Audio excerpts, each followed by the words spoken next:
Hello everyone, welcome back to History 103. In this lecture, we will be addressing Jacksonian Democracy.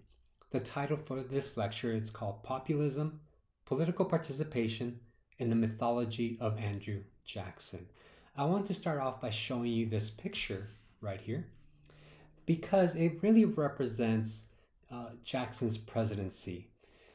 I will talk about this later, but in this particular event, and what this picture shows is when Jackson is elected president, he actually invites the people, the people to the White House to celebrate with him.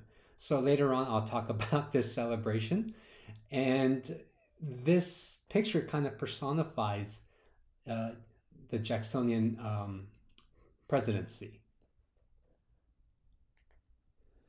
Here we have a picture of Andrew Jackson. It's almost reminiscent of Napoleon Bonaparte. So if you know who Napoleon is, you do kind of feel like it's one of his famous portraits. So some of the objectives for this class is number one, we're going to address the idea of white male suffrage. Understand that when we became a nation in the late 18th century, the majority of people could not participate. By the 1820s, we begin to see working class white males begin to get the vote. And this will be crucial when the election of 1828 comes around. So we're going to address how this happened. What were some of the major shifts that were taking place in the United States that allowed this to take place, right? It wasn't, nothing comes out of a vacuum. And we will kind of highlight how there's really an economic shift that's happening that allows this to happen. Number two, we will look at the rise of General Andrew Jackson. So the book, the chapter dedicates much time to him, but I want to dig a little bit deeper. It's not a complete psychological analysis of Andrew Jackson, but I do want students to understand his early life because I believe, as many historians have kind of noted too, it impacts his presidency. The way he sees himself, the way he looks at life will shape his role as president of the United States. Number three, we will look at some of his scandals, and there's quite a few, and maybe you already know these, maybe you don't, but we will look at some of the scandals throughout his life. We will also look at the concept of honor, which seems to be kind of critical to him, and it played a very significant role throughout his life, not just his presidency, but growing up. It definitely is a crucial element to who he is. And then finally, we will examine the election of 1828, an election that will transform elections from that point forward. And to some extent, this election will be very reminiscent of what our elections look like today. So if you were to go back to the 1790s, early 1800s, those elections will probably make little sense to us. It's the election of 1828 that transforms everything. And to some extent, they have not changed that much. And then lastly, we will examine some of the political battles that Andrew Jackson went through. So everything from nullification to the Indian Removal Act, and his one of the most political battles he had, which were the bank war. These are things that are talked about in the book, but I'm not going to repeat what the book says, but want to highlight some of his past and see how this shapes his perspective on these different topics. All right, so let's get started. So let's look and explore how democracy was changing in from the 18th century to the 19th century. So we begin by looking at the 18th century idea of democracy, which is, we're talking about 1700s and the founding fathers. As we saw in the previous lecture and from the textbook, the idea of democracy was shifting from the late 18th century to the early 19th century. The Founding Fathers were heavily influenced by the Enlightenment era, which posited the idea that freedom was restricted to certain men, particularly those that were educated and came from certain economic means. Many of their ideas were rooted in the belief that the masses could not be trusted with such an important role. One person wrote, quote, "To think that every silly clown and illiterate mechanic deserved a voice in government," unquote, would be disastrous. As we noted in the past, John Adams not only belittled his wife after she asked him to, quote, "remember the ladies," unquote, but he also believed that men without property had no, quote, "judgment of their own," unquote, and removing property qualifications would, quote, "confound and destroy all distinctions and prostrate all ranks to one common level," unquote. The Founding Fathers saw freedom and political participation as a very exclusive form of membership restricted only to those that had skin in the game. Much of this was because they felt that the masses could be easily persuaded to believe anything, therefore lacking the ability to reason and look beyond their own self-interest.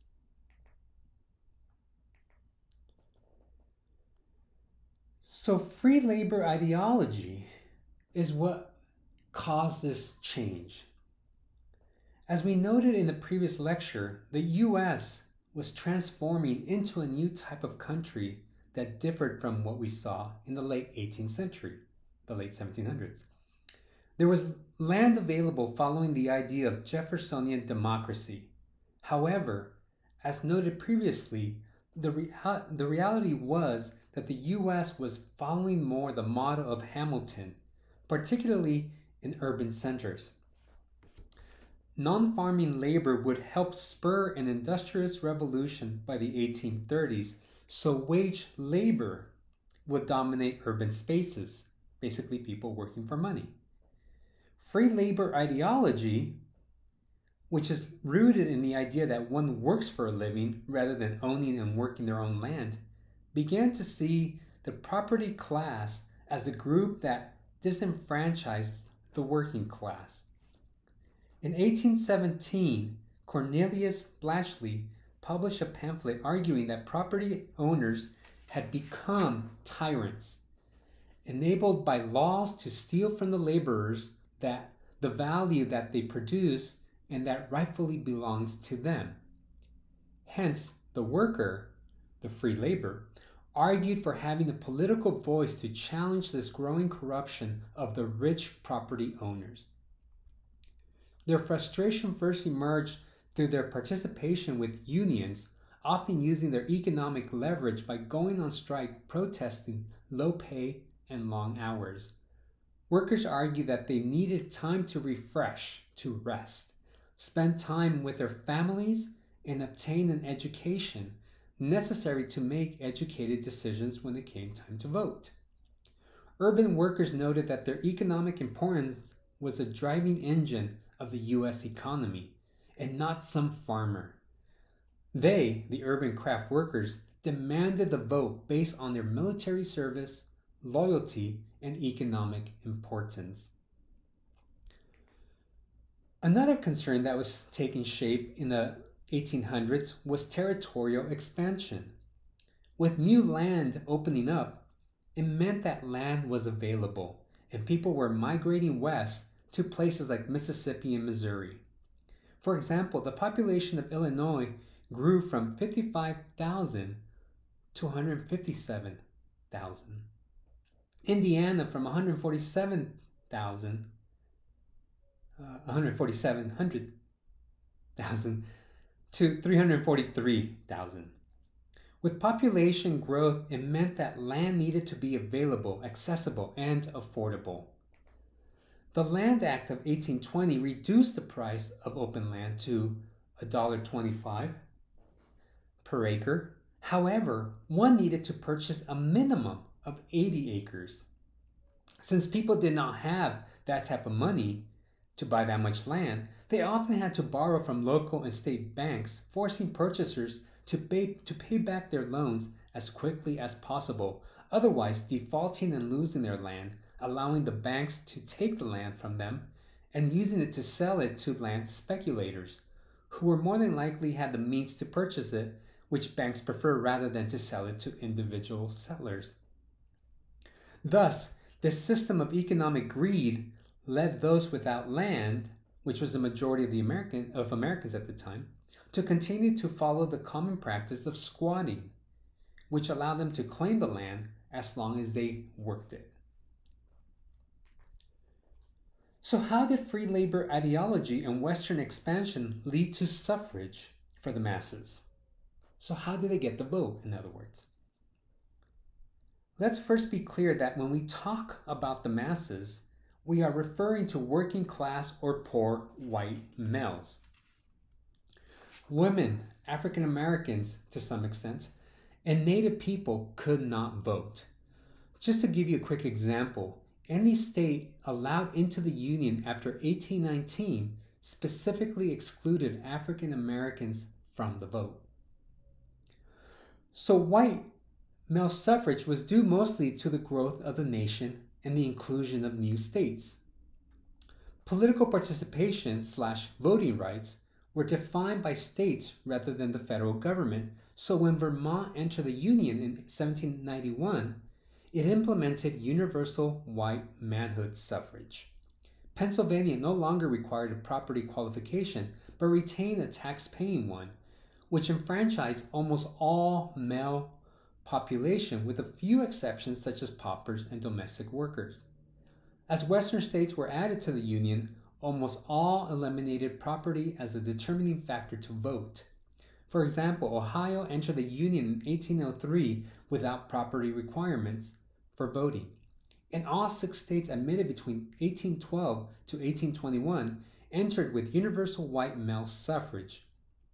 By 1824, only 6 of the 24 states retained indirect selection to the delegates to the Electoral College, meaning the vote of white men had a powerful impact in national elections. By the 1800s, literacy was increasing in the U.S. for multiple reasons. This period was known as the Information Revolution, quote unquote, which catered to multiple groups and classes of people. By 1840, the total weekly circulation of newspapers in the U.S. surpassed that of Europe, who had a much larger population. The U.S. had about 17 million people versus Europe, which had 233 million. Just shows you how much Americans were reading. Much of this interest in daily reading emerged due to what's called the penny press,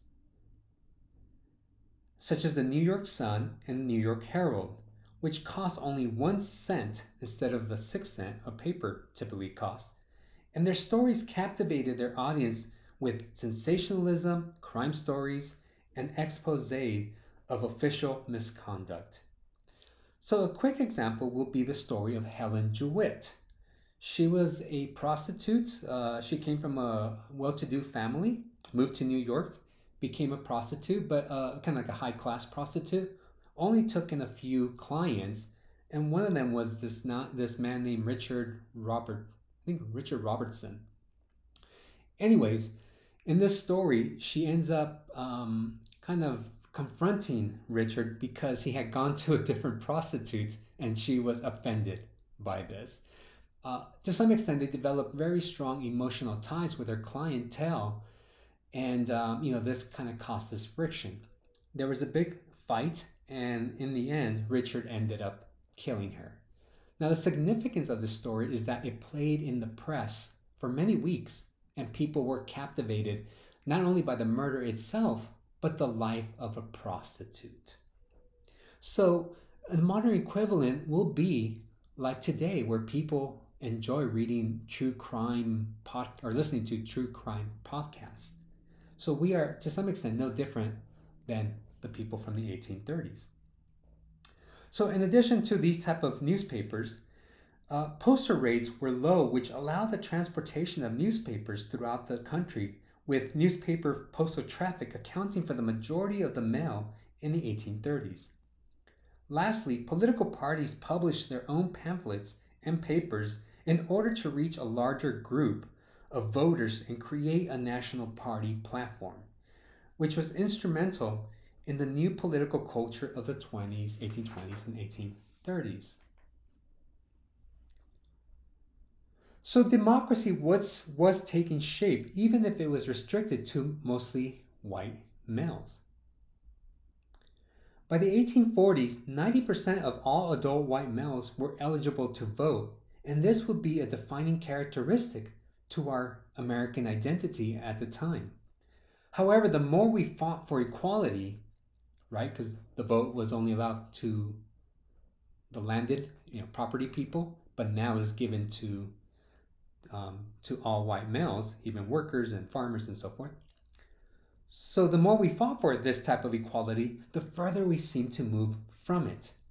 In the 1830s, Alexis de Tocqueville, he's a very famous writer at this time from France, visited the US in order to study our prison system, but he left with something much more significant. As he traveled throughout the US, he took notes on the peculiarities of this new nation, which stood out to him as he came from an aristocratic background and disliked democracies. He noted that democracy in the US belonged to the masses of ordinary citizens, which was, quote, a habit of the heart, unquote, a culture that encouraged individual initiative, a belief in equality, and the overall goal to improve society. Therefore, in the US, the vote was directly linked with citizenship, which welcomed white working class males but limited the participation of others. Just like the Founding Fathers had feared the masses, right? The Founding Fathers feared the poor, the unrefined, the uneducated, due to their social lower status and their ability to be easily corrupted. This same language was utilized by the masses to limit political participation of women and people of color. As was common thinking of the era, gender and racial differences were believed to be part of a natural hierarchy which excluded both these groups, women and people of color. The New York Herald in 1852 posed the question, quote, how did women first become subject to man? By her nature, her sex, just as the Negro is and always will be, to the end of time, inferior to the white race, and therefore doomed to subjection, unquote. So women were seen as political threat due to them being prone to be easily swayed by passion, whereas the belief at the time was that men use reason. For African Americans, racist imagery such as minstrel shows portrayed African Americans as stupid, dishonest, and ridiculous. Black suffrage was essentially rescinded by the early 1800s. In 1821, New York, while lowering the qualifications for white voters, actually raised the requirement for blacks to $250, which was beyond the reach of any African American person. So in a country that fought for equality, challenging the common belief that elitists had about the common masses, we find that those same arguments were used by the masses to disenfranchise those that they saw as below them. As we noted before, Hamilton's idea of both a strong national government and an industrial economy was coming into fruition by 1815. President James Madison, in his State of the Union address, provided a blueprint for government-promoted economic development known as the American System. This system rested on having a new national bank, a tariff on imported manufactured goods to protect American industry, and federal financing to improve roads and canals. In 1816, a new Bank of the United States was created, and the tariff of 1816 protected domestic goods against the Europeans. Without going into great detail, the Panic of 1819 was directly tied to land speculation and the growing of cotton. Banks had doubled in numbers from 200 in 1815 to 400 by 1818. Though the Bank of the United States was supposed to help regulate the American economy, it tended to do the opposite, where easy credit became readily available and money was being printed so people could purchase land to farm agricultural goods such as cotton, which was the #1 export. By 1819, the demand and price for cotton had dropped, which impacted the U.S. economy. Banks were calling in their loans that could not be paid back, causing an economic recession. Lands became worthless, and although the price of cotton stabilized within a few months, people throughout the U.S. were impacted by the economic downturn. In urban centers such as Philadelphia, 3 out of 4 workers lost their jobs. The biggest impact of the Panic of 1819 was that it deepened many Americans' traditional distrust of banks, since the Bank of the United States was widely blamed for causing the panic. Jackson would recall this and use it during his campaign and presidency. With a push towards independence throughout the Americas and an economic recession in the States, the U.S. saw this as an opportunity to free the Americas of colonial control. Between 1810 to 1822, colonies in Latin America saw independence and established their own constitutions, often being much more liberal than that of the U.S. These revolutions would allow the U.S. to also renegotiate disputed borders such as the Adam-Onis Treaty with Spain, and also obtain land in places such as Florida. In turn, the Monroe Doctrine would institute one of Washington's farewell address key points, that the U.S. would not meddle in European affairs, along with establishing key tenets for the Americas. The doctrine established that European colonization of the Americas would no longer be tolerated, particularly with Russia encroaching from the West. In turn, the U.S. would abstain from any involvement in European wars. Not that it really could anyway. Though it was sound political rhetoric, the real reason was strictly commercial, as John Quincy Adams, who was Monroe's Secretary of State and who drafted the Monroe Doctrine, saw the economic potential of accessing these markets. In 1823, British goods, along with mining, banking, and commercial enterprising in Latin America, was skyrocketing. Therefore, Adams recognized the potential for American hegemony in the region. The U.S. stood at the front door to implement its American system throughout the Americas, but it needed a president that could follow through and embrace American hegemony in these Latin American regions. The textbook provides great information in regards to the specifics of the election of 1824. However, I do want to address a few key points since it was a very significant election. As you are aware from the reading, this election was known as a corrupt bargain. As you read, the election had 4 candidates where Andrew Jackson received the popular vote and carried all the states outside of New England. However, with 4 candidates, no one received a majority of the electoral votes.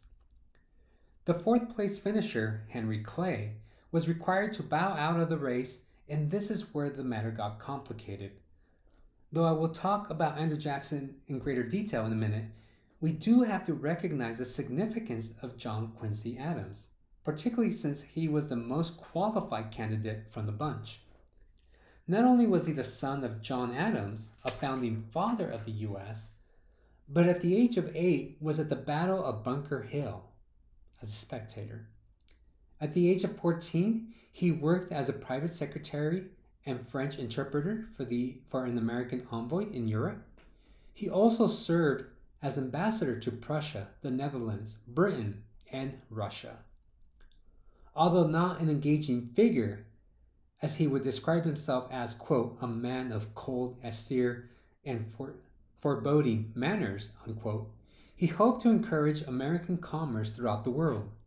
His vision would promote American expansion into Canada, Cuba, and into parts of Mexico.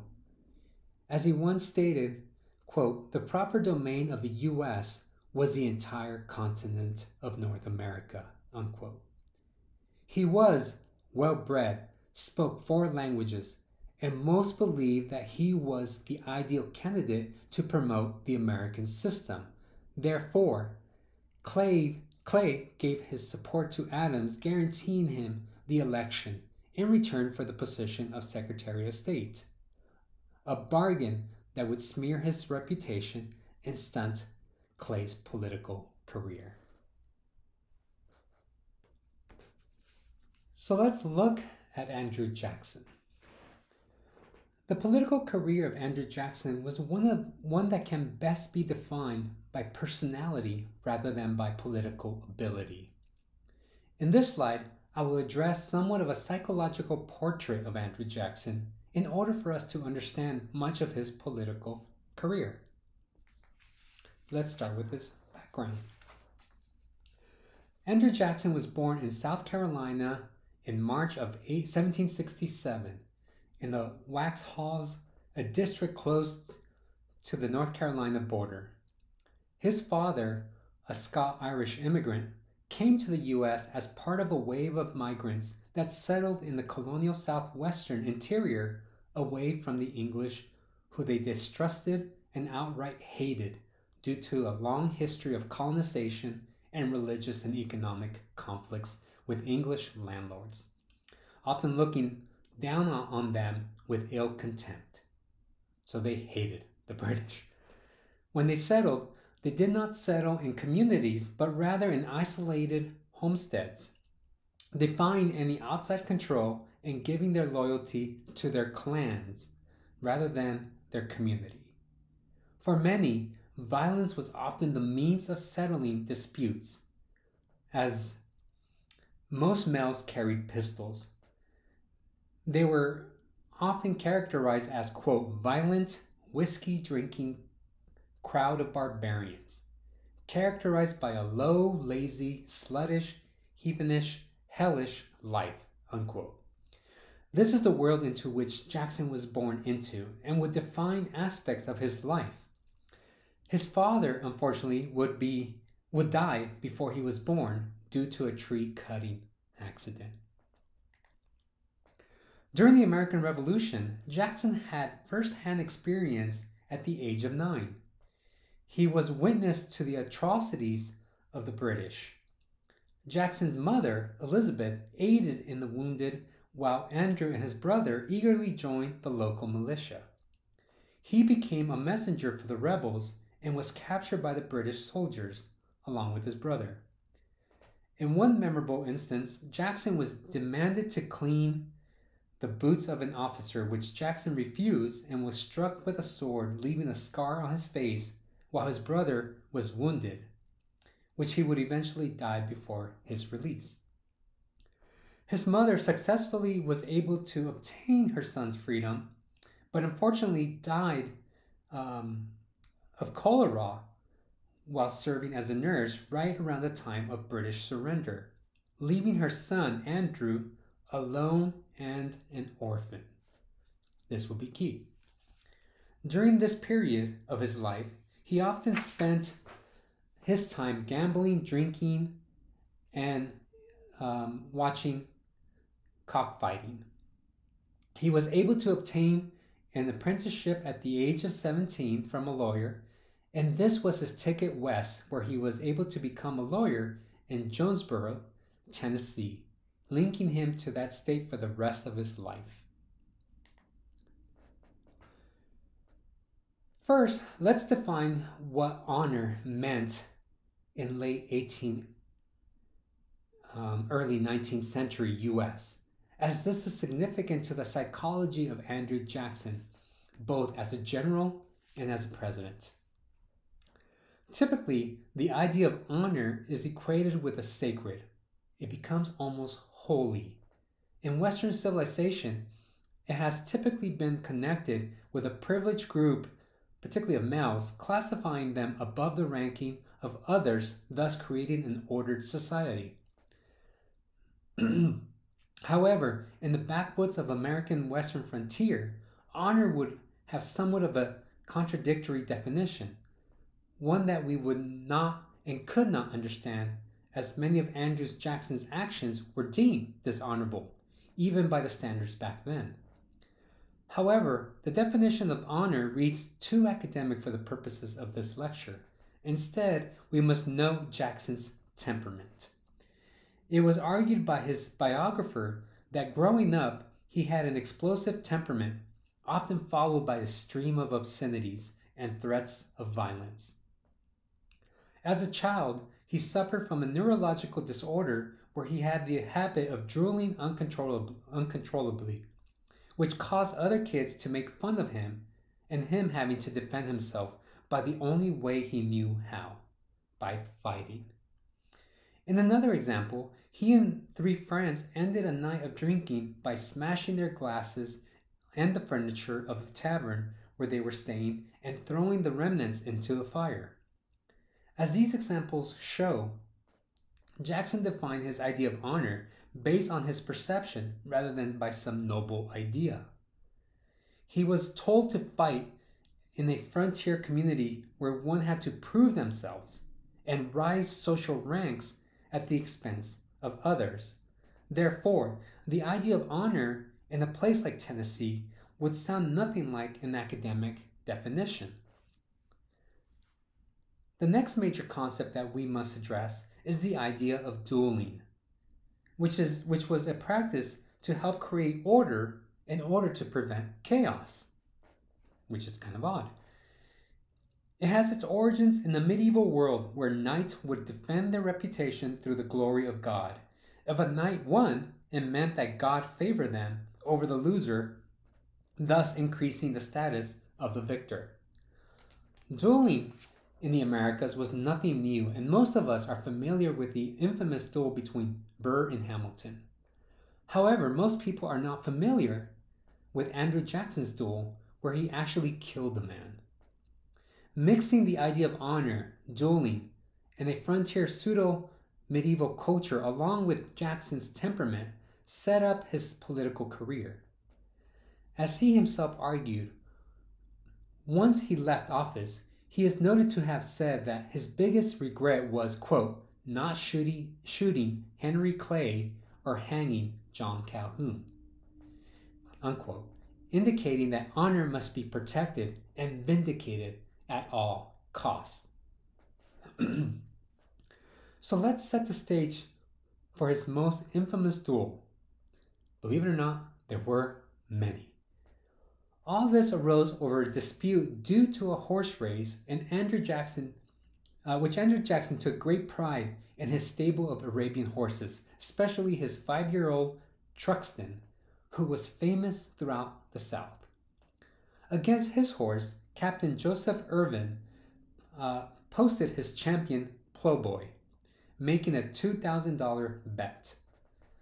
Unfortunately, Irvin's horse went lame and had to pull out of the race, thus having to pay $800 to Jackson.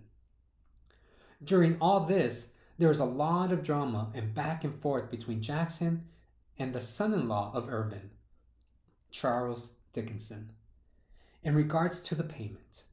To make a long story short, Jackson, who was discussing the issue with Thomas Swan, a lawyer for Dickinson, called Dickinson a, quote, base patroon and cowardly talebearer who will always act in the background, unquote. At a later confrontation at a tavern, Jackson saw Swan, Dickinson's lawyer, and hit him with his cane, thus Swan turning and challenging Jackson to a duel. Jackson rejected it as he did not see Swan as a social equal, but asked him if he could find someone of equal status, then he would, quote, pledge my word and my honor, unquote. Just to show you how ridiculous all this got, 2 other men dueled over the reputation and social ranking of these 2 men. So it just gets crazy, right? In the end, it was Charles Dickinson who challenged Jackson as he had insulted his wife, Rachel. Dickinson insulted Jackson's wife. And though he apologized and blamed his comment on over-drinking, he later published an article declaring Jackson, quote, a poltroon and a coward, a man who avoided giving the satisfaction which was due to a gentleman who he had injured, referencing Swan, unquote. Jackson had no choice but to accept the challenge. On May 30, 1806, in Logan County, Kentucky, the two men met. Dickinson, who was an excellent shot, fired and hit Jackson's bulky coat. Jackson staggered back, but remained on his feet, and Dickinson exclaimed, quote, "Oh God, have I missed?" unquote. Jackson took careful aim and pulled the trigger, but all one heard was a gentle click as the hammer had stopped, half-cocked. A conference quickly took place as to how to proceed, and it was decided that Jackson get satisfaction. So he reloaded and fired, striking Dickinson in the upper part of his stomach, with the ball piercing through his back, leaving an enormous hole. Within a few hours, he was dead. As the duel was over, a friend of Jackson asked if he had been hit, and Jackson replied, quote, "Oh, I believe that he has pinked me a little," unquote. The bullet had struck Jackson, breaking 2 ribs, and rested in the chest cavity within millimeters of Jackson's heart, so that it could never be safely removed. So why bring up Jackson's honor and his infamous duel? I believe it is significant as he was left alone in the world once his family died and had to be his own man. He had no family or identity, and to some extent no history, so his honor was the only thing he actually owned. His mother once told him, quote, "If ever you have to vindicate your feelings or defend your honor, do it calmly," unquote. In a different time, she told him, quote, "never to sue at law for insult or battery or defamation." She said, "The law affords no remedy for such outrage that can satisfy a gentleman." She continued by telling him, "Fight," unquote. These words of wisdom would guide him throughout his military and presidential career, where honor helped him create a people's democracy, where everyone was welcome to participate as long as they shared Jackson's convictions and belonged in that nation, but was still a restricted fraternity of white adult males. Though the duel could have ended any political ambition, which it did for a few years for Jackson, it was his military career that made him a national hero. His identity was now tied to a romantic ideal of manhood, a pseudo-chivalric ideology who protected the frontier in the context of Western expansion. With Americans encroaching onto Creek lands, Native American land, all hell would break loose, and Jackson would make a name for himself. It was at the Horseshoe Bend Massacre that Jackson first emerged as a military tactician, as he, David Crockett, Sam Houston, and Cherokee allies fought a retreated Creek nation. The slaughter was overwhelming, as Jackson himself noted.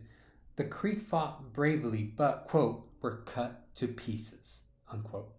In fact, as many defended their territory, Jackson's troops killed without impunity, as many had become desensitized to the violence of the frontier.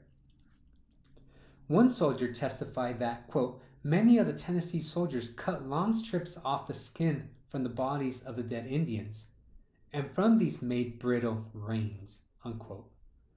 Another soldier stated that, quote, when the Horseshoe Village was set on fire, a very old Indian continued pounding corn on a mortar as if oblivious to the battle around him, until a white soldier shot him dead, assigning as his reason for so doing that he might be able to report when he went home that he had killed an Indian, unquote. As bodies laid on the floor, many tried to escape into the river, only to be killed and having the river run with red water. This victory, along with the occupation of the Creek heartland, rewarded Jackson with a permanent major generalship in the U.S. Army. His most celebrated war, and the one that cemented his reputation, was at the Battle of New Orleans. during the War of 1812. With the war already over 2 weeks before this battle, the news never reached Jackson, so they continued their plans to take the city. He wrote to his wife before the battle, quote, "I owe to Britain a debt of retaliatory vengeance. Should our forces meet, I trust I shall pay that debt," unquote. Remember, this goes back to the American Revolution and what happens to his family. In December of 1814, Jackson gathered as much support as he could against the coming British Navy. His troops consisted of a polyglot community of German, French, Spanish, and English-speaking residents, along with free African Americans and Native Americans, even recruiting pirates. On January 8, 1815, the British launched a frontal assault but failed to make an impact as Jackson's troops held steady and killed, wounded, or captured over 2,000 British troops, while them only losing 71. The victory became mythic as it celebrated the young nation's triumph over Goliath. Orations, songs, novels, and much later, movies would celebrate the military triumph. Jackson himself was awarded a Gold Star. So let's examine the election of 1828. The election of 1828 was probably one of the nastiest in American history, which says a lot considering the age that we live in today. It was an election that would define modern politics and provide a blueprint on how to fight and win a campaign. This was not really a fight between a David and Goliath, but rather a fight over the very soul of the United States. In one corner, one had reason, the old intelligentsia, and a market-driven candidate, while on the other you have the emotional, passionate, yeoman frontier farmer who connected with a common man. So first we must address the concept of populism. I'm going to give you a definition as to how historians have defined this idea. As we addressed earlier, Jackson was bitter about the political defeat of 1824 with a corrupt bargain. Note that politics was not that different during this period, so it wasn't so much a corrupt bargain as much as Jackson being bitter about what happened. I mean, the way they did elections back then was fairly common practice. So as angry as he was, it wasn't as corrupt as he made it out to be. First, in regards to Andrew Jackson's political philosophy, there truly isn't one there, particularly one of substance that did not already exist. As one historian noted, Jackson was, quote, "never an original or rigorous thinker." So what is populism? Well, populism is a political practice of mobilizing the masses of ordinary people and a practice that invokes the name of the people against, quote, "established corrupt elites," unquote. Populists frequently denounce those at the top as corrupt exploiters. All the while, those that are at the bottom are condemned as weak dependents or dangerous freeloaders, which is typically associated with women or people of color. We have many populists throughout history. People like Mussolini, Franco are kind of common examples that use populist rhetoric to get the people to try to convince them of maybe some things that are not really true. So Jackson certainly fit this mold, as not only was he a slave owner, but he also despised abolitionism and explicitly condemned it. He saw Native American land as that belonging to white yeoman farmers. He saw women as weak that often needed to be defended, both with the example of his wife, which I'll address a little bit later, and Margaret Eaton, who he defended once he became president. In regard to the first element of the definition of populism, he alleged the alleged stolen election of 1824 was his constant go-to in order to show how a Washington quote unquote elite conspired against him, as he saw himself as a fighter for the common man. In addition, his battle against the National Bank or with the Supreme Court perfectly fits within this populist rhetoric, as he presented these two institutions as out of touch with Americans. Again, this is just rhetoric that he uses. He even went as far as comparing himself to George Washington by stating, quote, "I am swayed alone by disinterest motives, the public good," unquote. As addressed earlier in the lecture, most of the states had eliminated property qualifications in order to vote. Therefore, Jackson used this political shift to his advantage, often using majoritarianism language at the very expense of those he sought to help. So he used this idea of that the majority should always rule, sometimes even hurting those people he sought to help. With the American system shifting work from farmers to those of laborers and workers, many Americans felt that their livelihood was threatened. Commercial farming was eclipsing the yeoman farmer, and mass production was eliminating certain crafts. Therefore, the masses felt alone in a sea of change.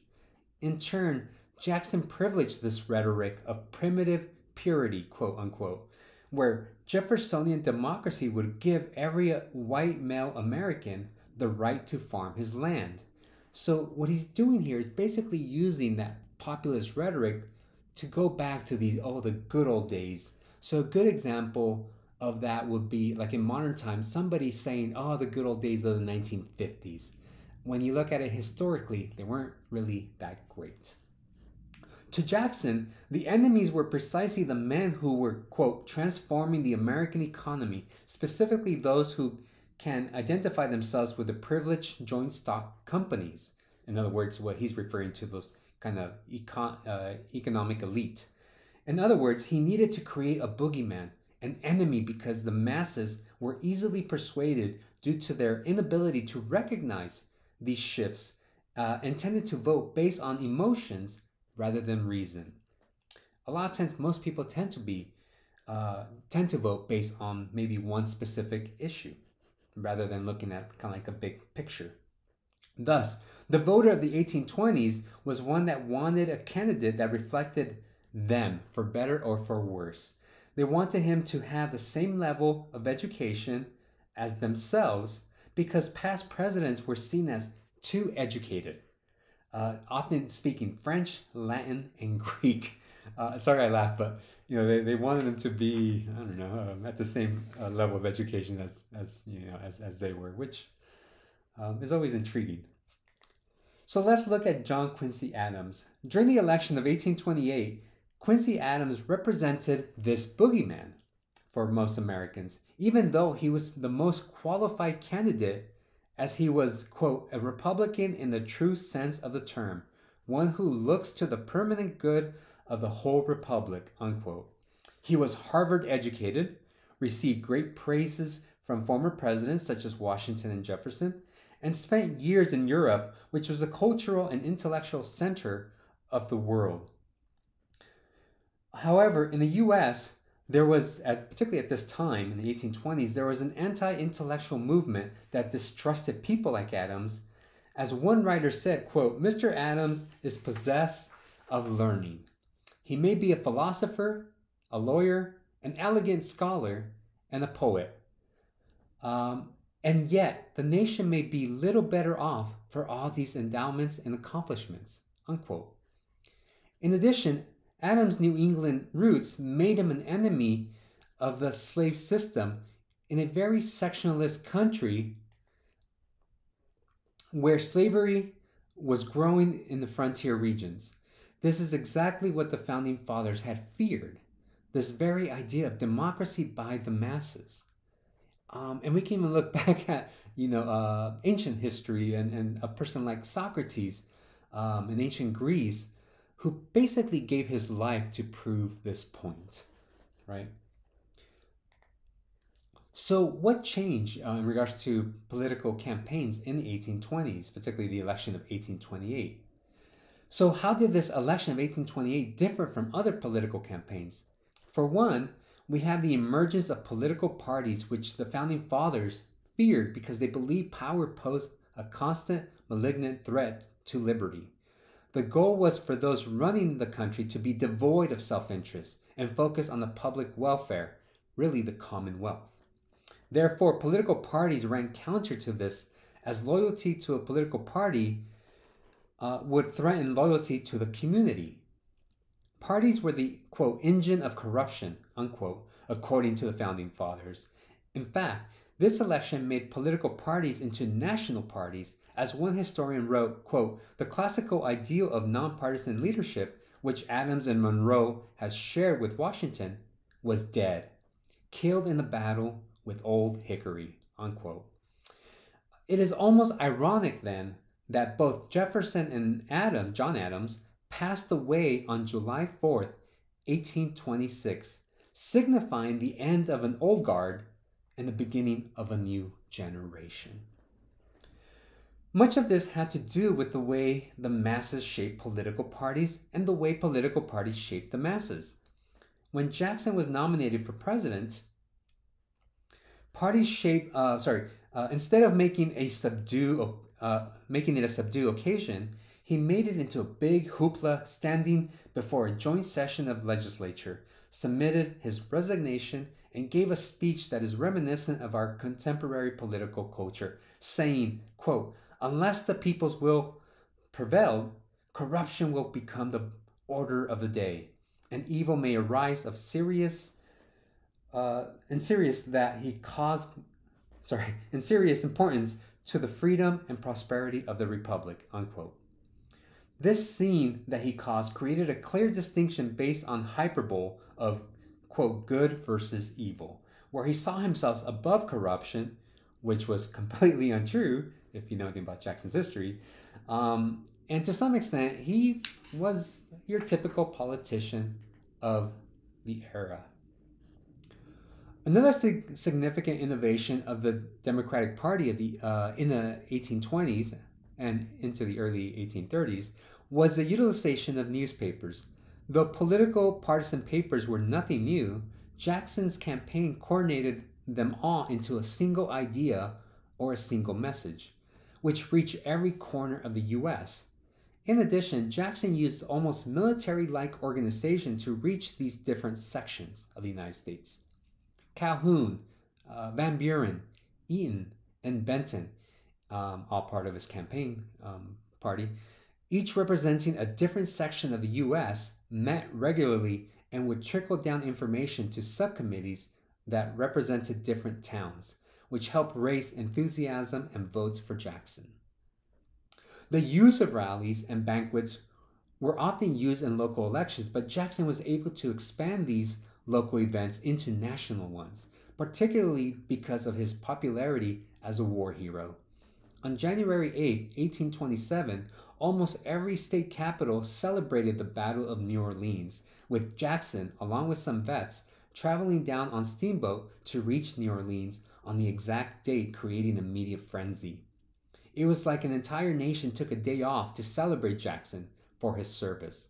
Music also became instrumental in the campaign, as songs such as The Hunter of Kentucky was reissued, while the Adams campaign lacked any sort of song, really any lack of enthusiasm. Signs with graphic, boldface, newspaper-type cartoons, campaign emblems, nursery rhymes all capture the attention of the masses, which were the tricks used to seduce them. As innovative as his campaign was, and even though he won the political war, he paid a very heavy price. When he was president, he carried a picture of his wife and talked to her every day, to the picture. So what happened in this affair? It was a vicious election and everything was fair game, even their spouses. The editor of the Cincinnati Gazette wrote, quote, in the summer of 1790, General Jackson prevailed upon the wife of Lewis Roberts, it's actually Lewis Robards, of Mercer County, Kentucky, to desert her husband and live with himself in the character of a wife, unquote. This action put the Jackson campaign in the defensive as the spotless record of the candidate now came under scrutiny while his supporters sought to counterattack by publishing salacious rumors of Adams with prostitutes in Russia, which were all false. Other rumors spread about Jackson's mother being a common prostitute brought to this country by a British soldier, who later married a mulatto man who she had 7 children with, Jackson being one of them. Recall that this is the age where the New York Sun and the New York Herald published such scandalous articles for the masses, so the attack was damaging. In the context of early 19th century sexual politics, a divorce was damaging, but an affair was even worse. Jackson's wife was labeled an American Jezebel and, quote, convicted adulteress, and she, unquote, and she was fair game because Jackson put her in the spotlight by running for office, whether he liked it or not. The idea was that Rachel Jackson was going to contaminate the United States. This is the rhetoric that emerged from this affair. Even Adams' supporters pitied her, not for what took place, but rather because Jackson put her in this situation. They noted that, quote, a caring husband would never consent that the wife of his bosom should be exposed to the ribald taunts and dark surmises of the profligate. Instead, he would have devoted his life to sustaining and comforting his bruised and broken flower, unquote. Such scandal questions Jackson's leadership since his own behavior of an unrestricted man that had no boundaries and would disregard the law to obtain what he wanted. Basically, right, he wanted this woman, he was going to do everything to get her. In the end, the marriage of Jackson and Rachel was not the scandal that was portrayed in the press, but it was based on reality, unlike the rumors about Adams. Rachel did leave her husband, and Jackson and Rachel did marry before she was officially divorced. They actually remarried afterwards, after the divorce. But from what we know, it did seem like they truly did love each other very deeply. However, the damage was done, and Rachel took the attacks to heart, particularly as she became very religious towards the latter part of her life. She once responded to a friend, quote, the enemies of the general have dipped their arrows in the wormwood and gall and sped them at me, unquote. She would live long enough to see her husband be elected the 7th president, and on December 22nd, 1828, Rachel Jackson died of an apparent heart attack at the age of 61. Politics is ugly, but we must remember that Jackson's campaign and political innovations made it this way. So, to some extent, he created the very system that attacked his wife, Rachel. Later during his presidency, Ian's wife was attacked in what was known as the Petticoat affair, in a very similar fashion as Rachel, because she had married Ian right after the death of her husband. It's a big scandal, and you can probably find it online, but it's kind of interesting as to what happens here. She was blacklisted from events by the other wives of his cabinet, and Jackson saw this as reminiscent of what happened to Rachel, so he felt compelled to protect her. He ended up firing his entire cabinet, which to some tells them the guilt that he felt for not being able to protect his late wife. The significance of his wife's death can be tied to his childhood as, again, he was abandoned and metaphorically orphaned. And just like when he was a child, he sought revenge against those that took his family. So let's look at the presidency of Andrew Jackson. As nasty as the election of 1828 was, it was a landslide win for Jackson, taking the election 178 to 83 electoral votes. The popular vote was much closer, which was 56% for Jackson to 44% to Adams. With this victory, Jackson cemented the populist position that he spoke, quote, for the people, But since he stayed fairly quiet during the election campaign about his positions on political issues, what that meant was waiting to be seen. Now that he was president, his personality and his ability to utilize public opinion convinced him that he was better qualified to speak for the whole nation rather than Congress speaking for the nation. As his inauguration clearly showed, his ability to draw a crowd was apparent as, for the first time in American history, he invited the masses to attend, and they showed up in large numbers. So that intro picture that I have to this PowerPoint is everybody going to this event. On March 4th, 1829, the mob came to celebrate, and he welcomed them in with a huge party, which quickly turned ugly with people fighting for drinks, others throwing furniture, while others fought. There was even fear that they were going to steal some of this, silver and some of the other stuff. Jackson himself was overcome with supporters as they reached to shake his hand and was almost crushed and had to leave his own event. Kind of sets up this whole his whole tenure. So these ideas I'll address, which come from the book, but I'm going to add to it too. All right. So the first idea is nullification. This is key because it really kind of represents his political stand, where he ran as a states' rights president, but then clearly changed his position. So let's examine his presidency, recalling much of the idea that were addressed in the lecture regarding Jackson's past, as it will shape his decision-making. Much of his ideological beliefs were actually rooted on Jeffersonian democracy. As stated earlier, right? He believed in this idea of states' rights and the yeoman farmer. So one would think that his presidency would follow the same plan. However, we find the opposite. As stated earlier, he saw himself as the voice for the common man, and in taking this position, he took a very paternalistic position where he felt he knew best. Now that he was president, he was forced to define his position on political issues, which often went against what he campaigned on, such as states' rights. As you read in the textbook, the tariff of 1828 was the first test. South Carolina objected to the tariff because it raised prices on imported manufactured goods, making it more expensive to purchase finished goods from Europe in the South, thus benefiting the Northern economy. It was Jackson's own VP, Calhoun, who led the nullification process that essentially argued that the states are not required to follow laws that they do not agree with, as each state saw themselves as a sovereign rather than just a piece of a nation.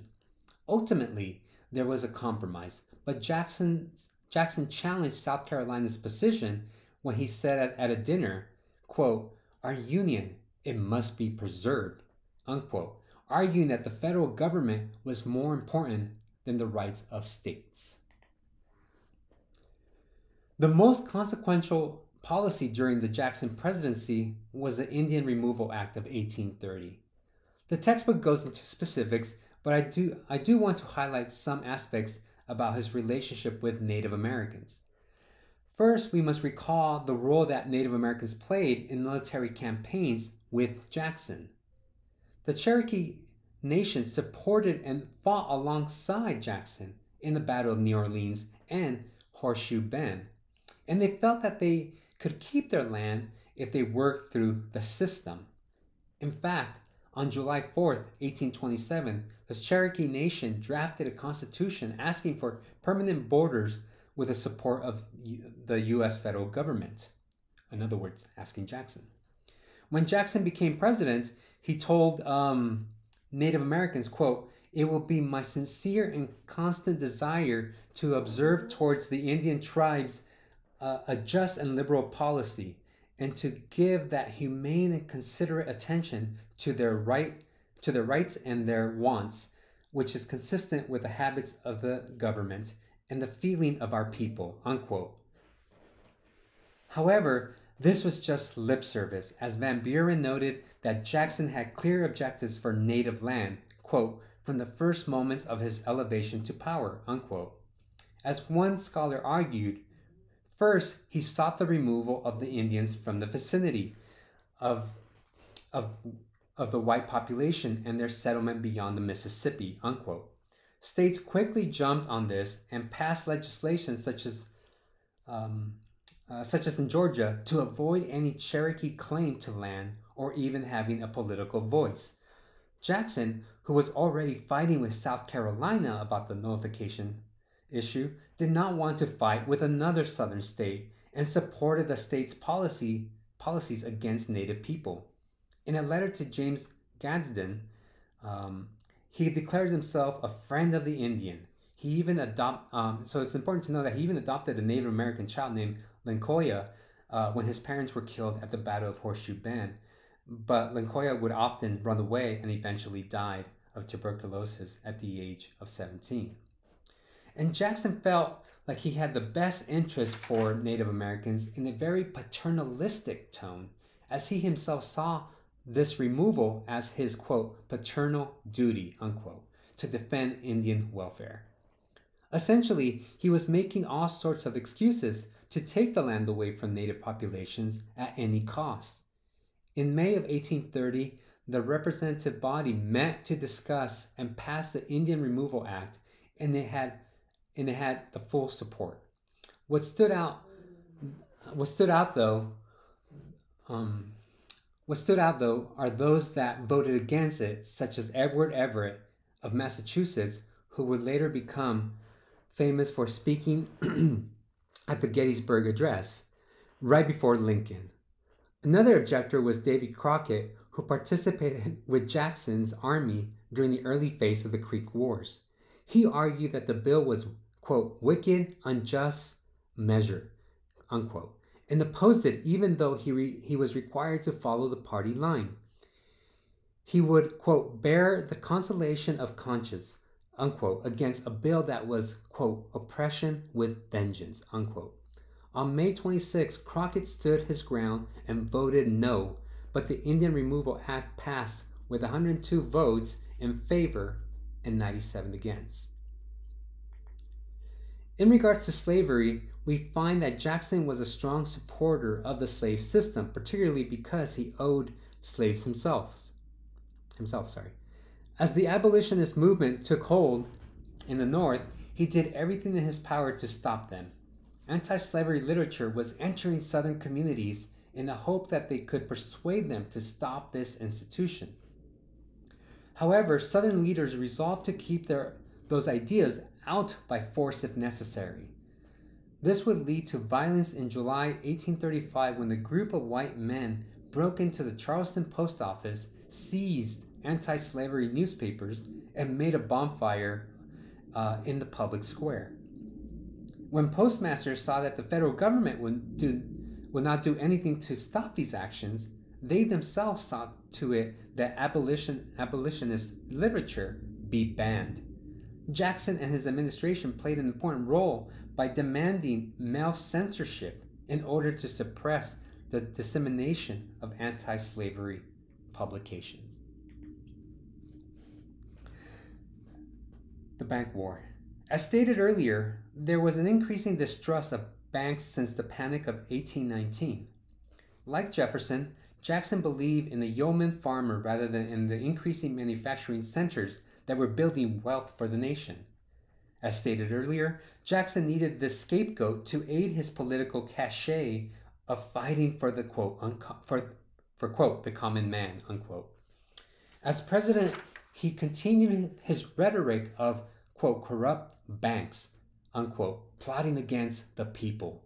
Hence, it was his responsibility to, quote, destroy the monster and return the country to an older, simpler, and to him, pure state of society and government, unquote.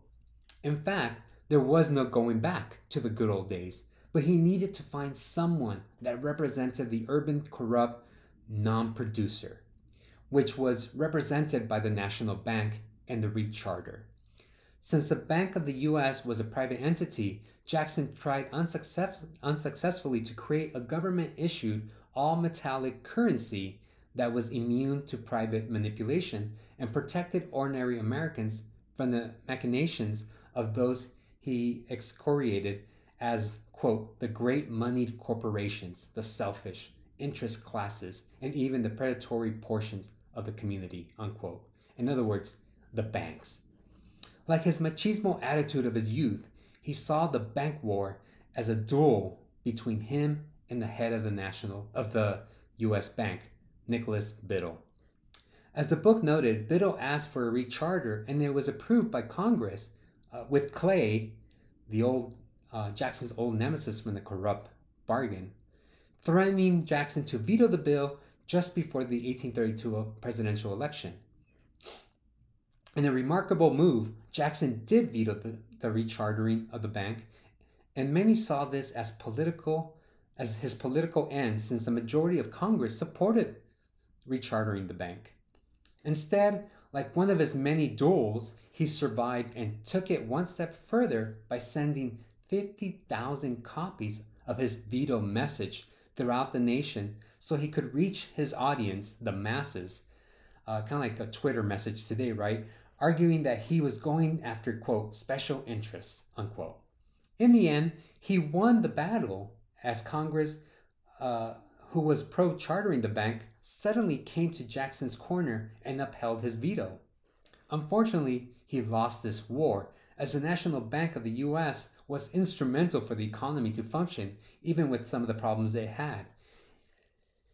It is noted that any logical and reasonable economist recognized that Jackson's bank war was fiscal suicide, since Jackson's ideas of how the economy functioned were nonsensical. In the end, the Secretary of the Treasury refused to withdraw government funds from the U.S. Bank and move them to, quote, the pet banks that Jackson had chosen, as it was against the law. However, Jackson, as stubborn as a rock, replaced the Secretary of Treasury with Attorney General Roger B.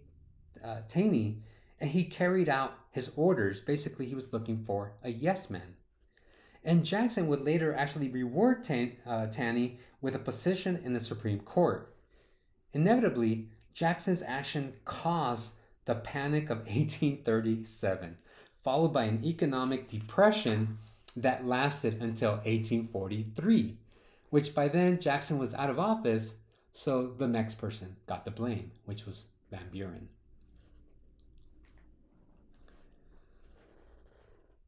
On June 8, 1845, Jackson died surrounded by his friends and family, an adopted son and his wife, and his grandchildren.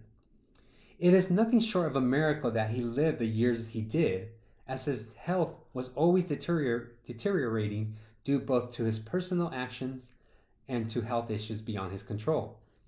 It was noted throughout the lecture that he lived a hard life in the backwoods of the frontier. However, he also put himself in danger, participating in 100+ duels and in military campaigns, many where he could have easily lost his life due to his actions. He lived 78 hard years with bullets lodged in his body, and he also suffered from dysentery and malaria, which caused frequent fevers throughout his life. Add on top of this, his doctors prescribed, quote, baths of sugar of lead, unquote, believed to reduce inflammation and to help with tuberculosis and chronic stomach aches, which actually did nothing for his health. He also drank the lead and used it on his eyes in his later years as his vision was deteriorating. Essentially, Jackson was poisoning himself with lead and mercury, which is nothing short of a miracle that he was standing and at the age of 78, but it added to his reputation as, quote, old hickory, unquote. Right before he passed, he called to see his grandchildren, took them by the hand, kissed them, and blessed them. His last words were, quote, we will all meet in heaven, unquote. If this lecture sounds awfully familiar, it should. It is often said that those, quote, those that fail to learn from history are doomed to repeat it, unquote. I must disagree with this assessment because the blueprint that President Andrew Jackson constructed has been recreated from that time since. I think here's a better quote. Einstein stated that, quote, insanity is doing the same thing over and over and expecting different results, unquote. I believe that Jacksonian democracy can teach us something. However, when we repeat the same actions, it is difficult to imagine that we are progressing, but rather repeating the same actions and expecting a different result.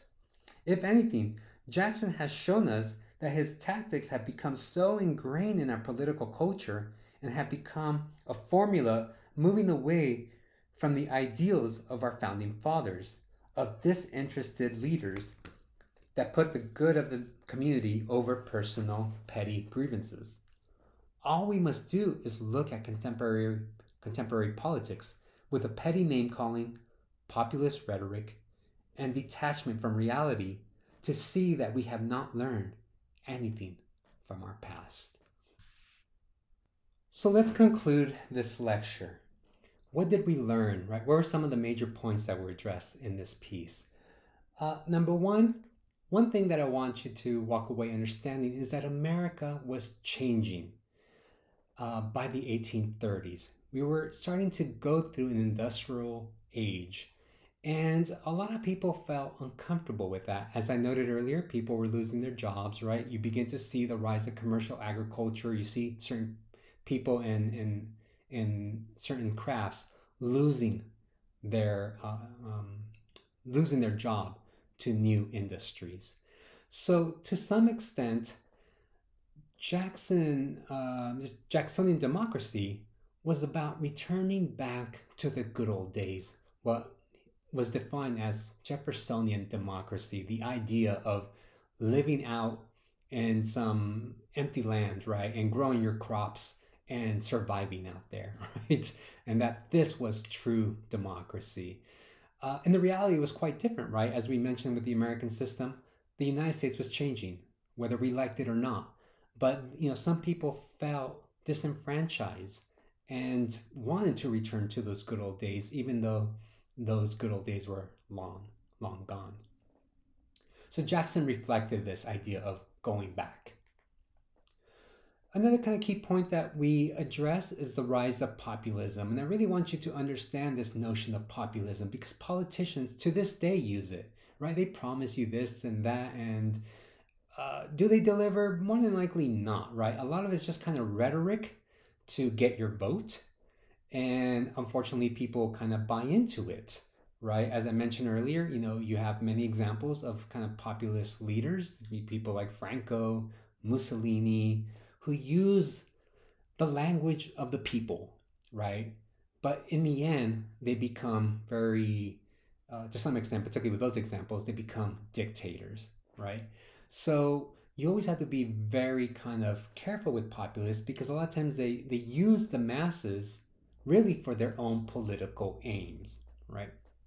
Another kind of major point that we learn in this lesson is the rise of political parties. So prior to 1820s, particularly the election of 1828, you don't have political parties. The idea is that disinterested men, right, in this age, would do what's best for the country.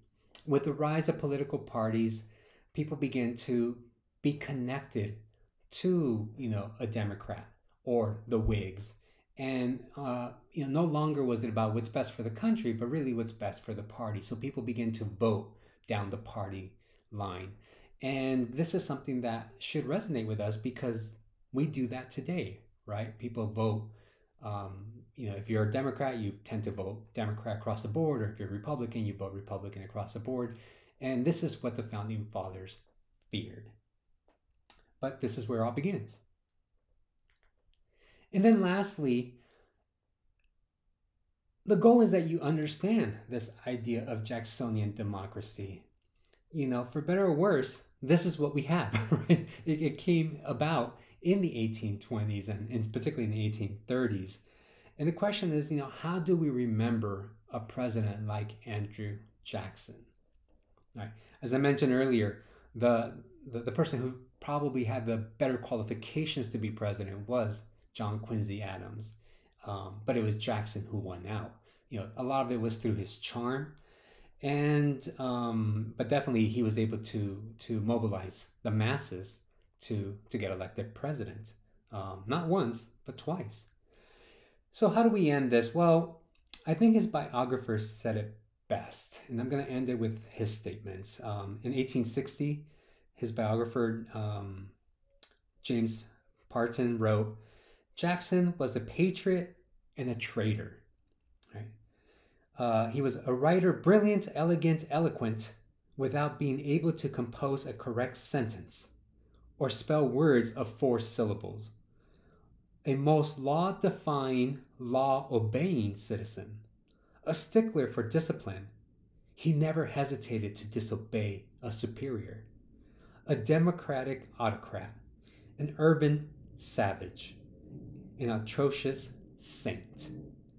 So we'll end it with that, because to some extent he's saying that Jackson was a walking contradiction, and I think we more or less show that in this lecture. I want to leave you with some sources.